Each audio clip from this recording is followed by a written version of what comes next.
4 किस्म के जो ऑयल हैं वो आप इस्तेमाल कर सकते हैं अपने खानों में डीप फ्राइंग के लिए। उनसे इसलिए कि इनका जो स्मोकिंग पॉइंट होता है, यानी ये जो स्टेबल रहते हैं, इनकी ऑक्सीडेशन नहीं होती। जब आप ये डीप फ्राइंग में टेम्परेचर ऊपर जाता है तो ये टूट फूट का शिकार नहीं होते।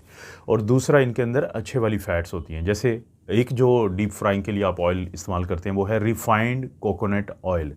अब ये जो रिफाइंड कोकोनट ऑयल है, इसका जो स्मोक पॉइंट है, हाई स्मोक पॉइंट ये एक ऑयल है, यानी 204 डिग्री सेंटीग्रेड तक ये जब गर्म भी होता है तो ये ऑक्सीडाइज नहीं होता। दूसरे नंबर पे आता है रिफाइंड ऑलिव ऑयल। यहाँ पे मैं एक्स्ट्रा वर्जिन ऑलिव ऑयल की बात नहीं कर रहा हूँ, ये है रिफाइंड ऑलिव ऑयल जिसका स्मोक पॉइंट जो है वो 240 डिग्री सेंटीग्रेड है।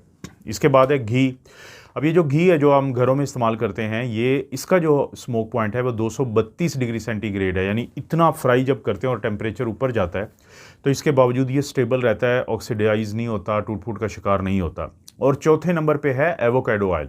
एवोकाडो ऑयल का जो स्मोकिंग पॉइंट है वो 271 डिग्री सेंटीग्रेड है, यानी ये भी हाई स्मोक पॉइंट वाला ऑयल है।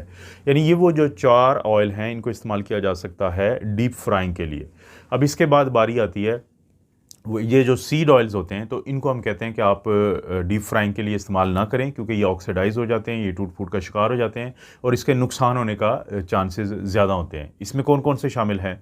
इसमें शामिल है कि जैसे सनफ्लावर ऑयल है, सोयाबीन ऑयल है, कैनोला ऑयल है।